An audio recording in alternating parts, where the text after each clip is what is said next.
Hi friends, welcome to perfect strategy YouTube channel. Friends, మనము general సైన్స్కి సంబంధించి best one liner series అయితే start చేసాం కదా. ఆల్రెడీ బయాలజీ సబ్జెక్ట్లో నేను 2 వీడియోస్ అయితే ఛానల్లో పోస్ట్ చేయడం జరిగింది. సో అవి చూడండి, మీకు బయాలజీలో 2 వీడియోస్ కవర్ అవుతాయి. అండ్ మనము దాంతోపాటే సైమల్టేనియస్గా ఫిజిక్స్ కూడా స్టార్ట్ చేస్తున్నాము. అంటే బయాలజీ కూడా ఇంకా నెక్స్ట్ వీడియోస్ వస్తూ ఉంటాయి. ఇప్పుడు ఫిజిక్స్ స్టార్ట్ అయింది అండ్ అలాగే దీని తర్వాత మనకు కెమిస్ట్రీ కూడా వీడియోస్ రాబోతున్నాయి. సో ఇలాగే మనము సైమల్టేనియస్గా బయాలజీ, ఫిజిక్స్ ఇంకా కెమిస్ట్రీ 3 సబ్జెక్ట్స్ గాను బెస్ట్ వన్ లైనర్స్ చూడబోతున్నాం ఫ్రెండ్స్. ఓకేనా. ఇప్పుడు రాబోయే మనకు RRC Gr.D LVL-1 ఎగ్జామ్ గాను 25 క్వశ్చన్స్ అనేది జనరల్ సైన్స్లోనే ఓన్లీ స్పెషల్గా అడగబోతున్నారు. వీటికి 25 క్వశ్చన్స్కి 25 మార్క్స్ అనేది వీళ్ళు Gr.D లైన్ మనకు ఇవ్వడం జరుగుతుంది. సో కాబట్టి ఇది ఒక మంచి వెయిటేజ్ అని చెప్పచ్చు. మీ స్కోర్ అయితే చాలా వరకు బూస్ట్ అవుతుంది. దీనిలో ప్రతిదీ కూడా మనకు ప్రీవియస్ ఇయర్ ఇంపార్టెంట్ బిట్స్ ఇంకా మరికొన్ని వేరే ఇంపార్టెంట్ బిట్స్ కూడా ఇంక్లూడ్ చేయడం జరిగింది. ఓకేనా. మీరు చేయాల్సిందల్లా ఛానల్ని సబ్స్క్రైబ్ చేసుకున్నట్లయితే సబ్స్క్రైబ్ చేసుకొని బెల్ ఐకాన్ యాక్టివేట్ చేసుకొని డైలీ వీడియోస్ చూడండి. మీకు చాలా అయితే యూస్ఫుల్ అవ్వబోతున్నాయి. ఓకేనా. నెక్స్ట్ ఇప్పుడు ఇంకా మనము వీడియోని స్టార్ట్ చేద్దాం ఫ్రెండ్స్. ఇది Gr.D కాదు, SSC మిగతా ఎగ్జామ్స్ కూడా యూస్ఫుల్. సో ఫస్ట్ క్వశ్చన్ కనుక మనము చూసినట్లయితే 2 vectors are equal if their shape and direction is same. అంటే మనకు 2 వెక్టార్స్ ఎప్పుడు సేమ్ అవుతాయి అంటే వాటి యొక్క షేప్ డైరెక్షన్ సేమ్ ఉన్నప్పుడు. Next, what type of force acts on a car moving on a circular curved path. అంటే ఒక కారు ఒక సర్క్యులర్ పాత్లో కనుక మూవ్ అవుతున్నట్టయితే దానిపైన యాక్ట్ అయ్యే ఫోర్స్ని ఏమంటారు? Centripetal force. సెంట్రిపిటల్ ఫోర్స్ అంటే the force acting towards the centre అనమాట. Next, on what principle does the washing machine works. Washing machine వచ్చేసి మనకు దేనిపైన వర్క్ చేస్తుందంటే మనకు డీసెంట్రలైజేషన్ అంటే యాక్చువల్గా దీన్ని సెంట్రిఫ్యూగేషన్ అంటారు ఫ్రెండ్స్. మీకు ఎగ్జామ్లో సెంట్రిఫ్యూగేషన్ అనే ఆప్షన్ కనబడుతుంది. సో దీనిపైన టిక్ చేయండి. ఓకేనా. సెంట్రిఫ్యూగేషన్ అంటే సెంట్రిపిటల్కి క్వైట్ ఆపోజిట్ అనమాట. ద ఫోర్స్ యాక్టింగ్ టూవర్డ్స్ కాదు, ఫోర్స్ యాక్టింగ్ సెంటర్ ఇదైతే అవుట్వర్డ్స్ అనమాట. ఈ అవుట్వర్డ్స్గా యాక్ట్ అయ్యే ఫోర్స్ని సెంట్రిఫ్యూగేషన్ అంటారు. Next one, under what conditions will the maximum weight of an object be on. అంటే మనకు ఒక బాడీకి సంబంధించి మ్యాక్సిమం వెయిట్ ఎప్పుడు ఫీల్ అవుతామంటే అది అర్త్ యొక్క పోల్స్ దగ్గర ఉన్నప్పుడు. Next one, what is an air pressure measuring instrument called as. దీన్ని ఏమంటారు? బారోమీటర్ అంటారు. ప్రెషర్ని మెజర్ చేసే ఇన్స్ట్రుమెంట్. ఓకేనా.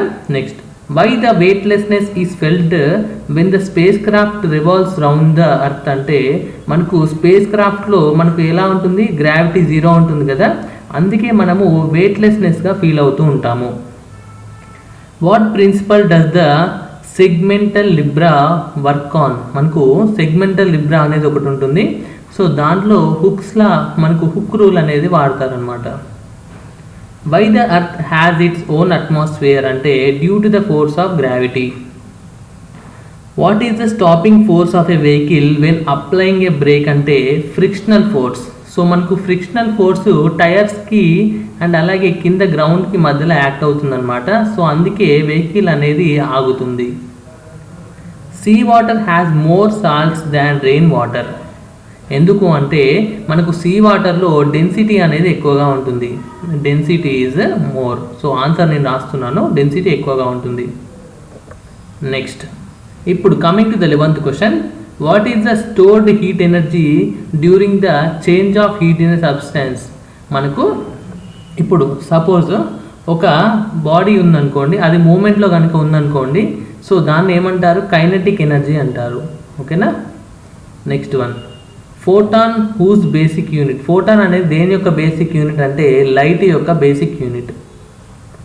Due to which huge amount of energy is released in the explosion of nuclear bomb. అంటే due to the change of neutrons to protons.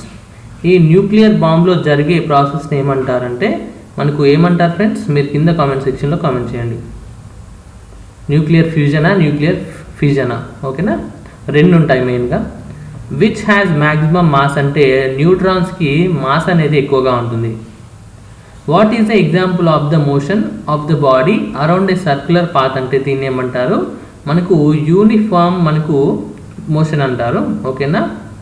అంటే uniform acceleration అంటారు. అంటే యూనిఫామ్ సర్క్యులర్ మోషన్. ఓకేనా, ఇదన్నమాట. Next one, what principle does the rocket work? Rocket దేనిపైన work అవుతుందండి? Newton's third law, for every action there is an equal and opposite reaction. What causes the clouds to float in the atmosphere? అంటే clouds అసలు యాక్చువల్గా ఎందుకు float అవుతాయండి అట్మాస్ఫియర్లో అంటే due to the low density తక్కువ ఉండడం వల్ల. డెన్సిటీ యొక్క ఫార్ములా వచ్చేసి density equal to mass by volume. ఓకేనా, డెన్సిటీని రోగా కూడా డినోట్ చేస్తారు, రో ఈక్వల్ టు m/b, ఇది ఫార్ములా. ఓకేనా. Next one, why the speeding wheel is an important part of steam engine? అంటే helps the engine to keep the speed of the same అనమాట. ఈ స్పీడింగ్ వీల్ వల్ల ఏమవుతుంది, ఇంజన్లో ఆ స్పీడ్ని మెయింటైన్ చేయడానికి యూజ్ అవుతుంది. What is the freezing point of fresh water? 0 degrees. 0 degrees అనేది మనకు మెల్టింగ్ పాయింట్ అయితే ఫ్రీజింగ్ పాయింట్ అనమాట. In which a real gas can act as an ideal gas? అంటే మనకు రియల్ గ్యాస్ ఐడియల్ గ్యాస్ లాగా ఎప్పుడు యాక్ట్ అవుతుంది? Low pressure high temperature. ఈ కండిషన్స్ కొన్ని ఇంపార్టెంట్ ఫ్రెండ్స్. ఈ లో ప్రెషర్ హై టెంపరేచర్ లేదంటే హై ప్రెషర్ లో టెంపరేచర్, ఇలాంటి కండిషన్స్ బేస్ చేసుకొని క్వశ్చన్స్ అడుగుతారు. నెక్స్ట్ క్వశ్చన్ చూసినట్లయితే what is the example of the speed of the wheels of a bullock cart? అంటే while walking on the road వచ్చేసి మనకు ఇది transitional and rotational speed. అంటే మనకు బుల్లక్ కార్ట్ అనేది స్ట్రేట్గా వెళ్తుంది అండ్ అలాగే దాని వీల్స్ తిరుగుతూ ఉంటాయి. అంటే ఇక్కడ మనకి ఏమవుతుంది, ట్రాన్సిషన్ అవుతుంది, నెక్స్ట్ రొటేషన్ అవుతుంది, రెండు కూడా జరుగుతాయి అన్నమాట. With whose help the purity of a metal can be determined? అంటే with the help of Archimedes principle. When two objects are placed at some distance, they feel the force of gravity against each other. If the distance between them is doubled, then the first distance then the force will be, మనకు distance double అయినప్పుడు force ఏమవుతుంది, 1/4 అవుతుంది. In effective wave is formed by 2 waves of the same shape moving in opposite direction. ఈ opposite direction అనేది important answer. The minimum number of forces to keep a particle in equilibrium? అంటే 2 forces ఉండాలి, అంతే కదండి. ఇప్పుడు ఒక object ఉందనుకోండి, ఇటు ఒక ఫోర్స్ యాక్ట్ చేసినప్పుడు ఇది ఈక్విలిబ్రియం ఉండాలంటే అంటే ఇంకొక ఫోర్సు ఆపోజిట్ డైరెక్షన్లో దానికి యాక్ట్ అవుతూ ఉండాలి. అంటే 2 ఫోర్సెస్ యాక్ట్ అవుతూనే ఏమవుతుంది, అది ఈక్విలిబ్రియంలోకి వస్తుంది. SHM అంటే simple harmonic motion. It should be necessary in the system showing both ఏమవుతుంది, ఎలాస్టిసిటీ చూపించాలి, ఇనర్షియా చూపించాలి, అప్పుడే ఏమవుతుంది, అది సింపుల్ హార్మోనిక్ మోషన్ అవుతుంది. To easily open a door its handle should be placed? అంటే ఎక్కడ ప్లేస్ చేయాలి, handle should be greater distance than the occupation to open the door easily. అంటే మనకు హ్యాండిల్ అనేది ఏమవుతుంది, ఎక్కువ డిస్టెన్స్లో ఉండాలి. Next, the driver of a vehicle climbing a hill keeps the ratio of gear equal to or more than 1. అంటే ఒక driver వచ్చేసి ఒక మౌంటైన్ పైనకి అంటే ఒక హిల్ పైనకి కారు వెళ్తున్నప్పుడు రేషియో ఆఫ్ గేర్ ఎలా ఉండాలట, ఈక్వల్ టు లేదా మోర్ దెన్ 1 ఉండాలంట. A wire of resistance T is cut in two equal parts. అప్పుడు ఏమవుతుంది, then these parts are connected in parallel. ఆ పార్ట్స్ని ప్యారలల్గా కనెక్షన్ చేశారనుకోండి, మరి ఈక్వలెంట్ రెసిస్టెన్స్ ఫార్ములా ఏమవుతుంది, R/N అవుతుంది. ఓకేనా, R/N². Okay. Next, an object covers a distance that is directly proportional to the square of its time. Its acceleration is constant. చూడండి, ఒక ఆబ్జెక్ట్ ఒక డిస్టెన్స్ కవర్ చేసినప్పుడు అది directly proportional to square of the time అనమాట. Distance is directly proportional to square of the time. It's acceleration is constant, అప్పుడు acceleration కాన్స్టెంట్గా ఉంటుంది. ఓకేనా. Next, distance of stars is measured in. మనకు ఒక ఆస్ట్రానామికల్ బాడీస్ అంటే మనకు స్పేస్లో ఉన్నటువంటి స్టార్స్ కావచ్చు, ప్లానెట్స్ కావచ్చు, సో ఏవైనా కావచ్చు, వాటి మధ్యలో ఒక డిస్టెన్స్ మనకు ఎలా మెజర్ చేస్తాం, లైట్ ఇయర్స్లో మెజర్ చేస్తాం. ఇంపార్టెంట్ బిట్ గుర్తుపెట్టుకోండి ఫ్రెండ్స్. మీరు చేయాల్సిందల్లా ఏం లేదు ఫ్రెండ్స్, మీరు ఛానల్ని సబ్స్క్రైబ్ చేసుకొని నేను పెట్టే ప్రతి వీడియోని కూడా చూస్తూ ఉండండి. ఇది ఎక్కడి వరకు వెళ్తుందని చెప్పలేను, దాదాపు అయితే ప్రతి సబ్జెక్ట్ నుంచి ఒక 500 క్వశ్చన్స్ అయితే మినిమమ్ కవర్ అవుతాయి మన వీడియోస్లో. సో రాబోయే ప్రతి వీడియోని కూడా మిస్ చేయకుండా ప్రతి వీడియోని చూడండి. వీడియో కనుక నచ్చినట్లయితే వీడియోని తప్పకుండా లైక్ చేయండి ఫ్రెండ్స్. సో మీరు లైక్ చేసి చూస్తేనే నాకు మరింత ఎంకరేజ్మెంట్గా నేను ఇంకా మీకోసం మరిన్ని వీడియోస్ తీసుకొస్తూ ఉంటాను. ఓకేనా. మీ సపోర్ట్ ఉంటే 500 క్వశ్చన్స్ కంటే ఎక్కువనే తీసుకొస్తాను. ఇప్పుడు ఇవన్నీ previous year and important bits కాబట్టి మీకు ఇప్పుడు రాబోయే ఎగ్జామ్లో మ్యాక్సిమం మన వీడియోస్ నుంచే మీకు క్వశ్చన్స్ రావడం జరుగుతుంది. ఓకేనా, అంతవరకు అయితే చెప్పగలను. 1 micron is equal to 10⁻⁻6 millimeters. ఓకేనా.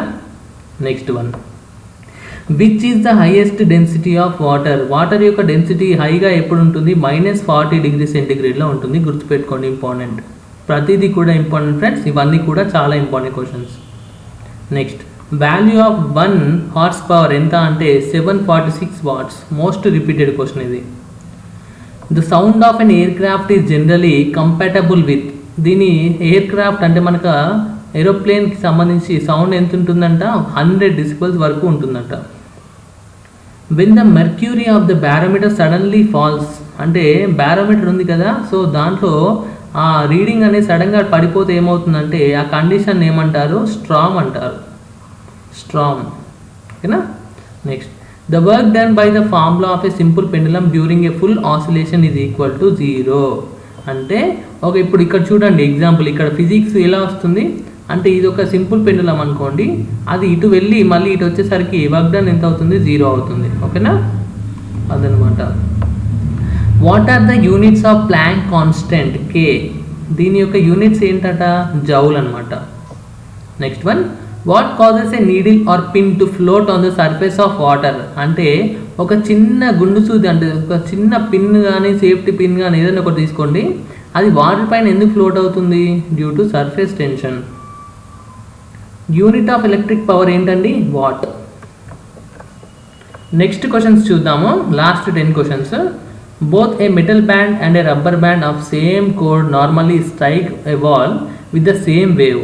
The ball of rubber is rebound and the metal ball is not rebound. ఎందుకు మరి బాల్ అనేది ఒకసారి గోడకు తాకి మళ్ళీ వస్తుంది, కానీ మెటల్ బాల్ అలా వస్తుందా? రాదు. ఎందుకు అంటే రబ్బర్ బాల్కి bears more changes in momentum. అంటే మొమెంటమ్ అనేది Pతో మనం డినోట్ చేస్తాం. P = m × v, అంటే mass into volume, mass into velocity. ఓకేనా.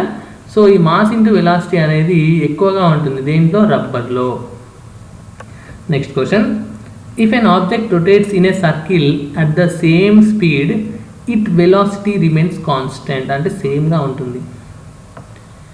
Why rice cooks fast in pressure cooker. అంటే ఏమవుతుంది మనకి ప్రెషర్ కుక్కర్లో రైస్ అనేది తొందరగా ఎందుకు కుక్ అవుతుందంటే water boils at high temperature when there is a pressure. అంటే ప్రెషర్ ఎక్కువ ఉన్నప్పుడు ఏమవుతుంది? ఆటోమేటిక్గా టెంపరేచర్ కూడా పెరుగుతుంది. దానివల్ల రైస్ అనేది మనకు ఫాస్ట్గా కుక్ అవ్వడం జరుగుతుంది అనమాట. ఓకేనా. Next, the total energy required to launch a missile at a velocity lower than the earth flight velocity అంటే 0, అంటే నెగిటివ్ అనమాట. సో మనకి యాక్చువల్గా ఒక మిసైల్ని లాంచ్ చేయాలంటే అర్త్ యొక్క వెలాసిటీ అంటే మనకు ఎస్కేప్ వెలాసిటీ అంటారు. సో ఈ ఎస్కేప్ వెలాసిటీ వచ్చేసి మనకు అర్త్కి ఎంత ఉంటుందంటే 11.2 km/s ఉంటుందండి. సో ఇంత స్పీడ్ ఉన్నప్పుడు ఏమవుతుంది? ఒక వెహికల్ అనేది ఒక మిసైల్ అనేది మనకు వెలాసిటీతో లాంచ్ అవుతుంది, అంటే అర్త్ యొక్క ఎస్కేప్ ఆర్బిట్ని దాటగలదు. Next one, when water freezes density ఏమవుతుంది? తగ్గిపోతుంది. Works on the basis of conservation of linear force. ఏది వర్క్ అవుతుంది? Rocket. Intensity ratio of waves 25:9 ఉందనుకోండి, మరి దాని ఎక్స్పాన్షన్ రేషియో వచ్చేసి ఎంత ఉంటుంది? √25 and 9 అంటే 5:3 ఉంటుంది. What is the most suitable unit to express the nuclear radius అంటే angstrom. What is the amount of substance in a steel sphere. మనకు స్టీల్ స్పియర్లో అమౌంట్ ఆఫ్ సబ్స్టెన్స్ ఏముంటుంది? దాన్ని ఏమంటారు? మాస్ అంటారు. Whose rule of hydraulic brake works on. అంటే hydraulic brakes ఏ principle పైన వర్క్ అవుతాయి ఫ్రెండ్స్? Pascal rule. ఓకేనా, పాస్కల్స్ లా, అంటే ప్రెజర్కి రిలేటెడ్. ఓకేనా. సో ఫ్రెండ్స్, ఇవి మనము చూసుకున్నట్లయితే కొన్ని ఇంపార్టెంట్ బెస్ట్ 1-liners మనకు ఫిజిక్స్ సబ్జెక్ట్కి గాను. ఓకేనా. ఇలాగే నెక్స్ట్ మరిన్ని వీడియోస్ వస్తూ ఉంటాయి ఫిజిక్స్కి రిలేటెడ్. అండ్ ఆల్రెడీ మనం ఏదైతే బయాలజీ స్టార్ట్ చేసుకున్నామో వాటికి రిలేటెడ్ కూడా బయాలజీ వీడియోస్ కూడా వస్తూ ఉంటాయి. సో ఇది ఫిజిక్స్ కదా, సో నెక్స్ట్ కెమిస్ట్రీ వీడియోస్ కూడా వీటితో సైమల్టేనియస్గా స్టార్ట్ చేస్తాను. ఫ్రెండ్స్, వీడియో కనుక నచ్చినట్లయితే వీడియోస్ అన్నిటినీ కూడా తప్పకుండా లైక్ చేయండి. అండ్ అలాగే ఛానల్ అయితే ఫస్ట్ సబ్స్క్రైబ్ చేసుకోండి ఫ్రెండ్స్, ఎందుకంటే మరిన్ని వీడియోస్ మిస్ అవ్వకుండా మీ ప్రిపరేషన్కి చాలా హెల్ప్ఫుల్ అవుతాయి ఈ వీడియోస్. ఓకేనా, ఎందుకంటే మ్యాక్సిమం ఎన్ని అంటే ఒక 500 అయితే ఈజీగా దాటుతాయి మనం చేసే వీడియోస్. అంటే వీడియోస్ కాదు, వీడియోస్లో బిట్స్ అనమాట. ఓకేనా, సో మీ ఫ్రెండ్స్ అందరికీ కూడా షేర్ చేయండి. So thanks for watching friends, have a nice day.